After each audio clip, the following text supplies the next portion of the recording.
Sir అసలు జీవితంలో గెలవాలంటే ఏం చేయాలి?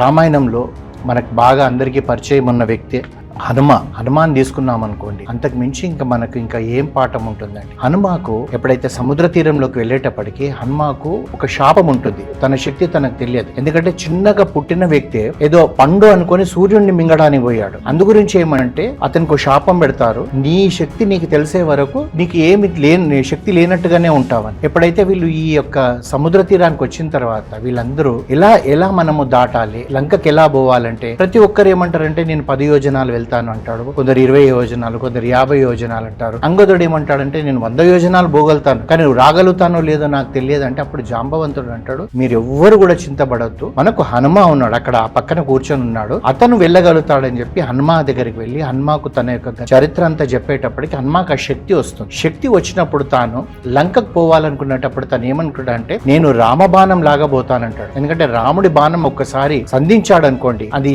అనుకున్న టార్గెట్ కు రీచ్ అయిపోతుంది. అయితే హనుమ అదే విధంగా అనుకుని తను వెళ్తున్నప్పుడు కూడా తను ఎన్నో అడ్డంకులు వచ్చాయి. సముద్రుడు ఏం చేస్తాడంటే హనుమ వెళ్తున్నాడు, సముద్రుడిని పెంపొందించిందంతా ఎవరు? సగరుడు అని చెప్పి ఇక్ష్వాకు వంశం వాడే ఈ రామ కార్యక్రమంలో పోతున్నాడు గనుక నాకు కావలసిన వ్యక్తి అంటాడు. అలాగే మైనక పర్వతం ఉంటుంది, ఆ వాయుదేవుడు అంటే హనుమ తండ్రి వాయుదేవుడే ఈ మైనక పర్వతాన్ని సముద్రంలో పెట్టాడు గనుక నన్ను రక్షించాడు గనుక నేను కూడా హనుమాకి ఏదైనా చేయాలని చెప్పి ఆ మైనక పర్వతం పైకి లేస్తుంది. హనుమ ఏమనుకుంటాడంటే ఏదో అడ్డం వస్తుందని చెప్పేసి తన ఛాతీతో కొట్టి వెళ్ళిపోతాడు. అప్పుడు వీళ్ళు చెప్తారు అలా కాదు, నువ్వు సముద్రం లంక పోవాలంటే చాలా దూరం, కొద్దిసేపు విశ్రాంతి తీసుకొని కొన్ని పండ్లు తినిపో అంటారు. లేదు, నేను ముందు రామకార్యం తర్వాత నేను ఏదైనా విశ్రాంతి తీసుకుంటా అంటాడు. అంటే జీవితంలో సాధించాలంటే మనకు ఎక్స్క్యూజెస్ చెప్పకూడదు, నేను చెయ్యాలంటే చెయ్యాలి, అంతేగాని నేను ఇలా అయితే ఏమవుతుందో అలా అయితే ఏమవుతుందో అనుకుంటే మాత్రం మనం ఏమీ చేయలేం.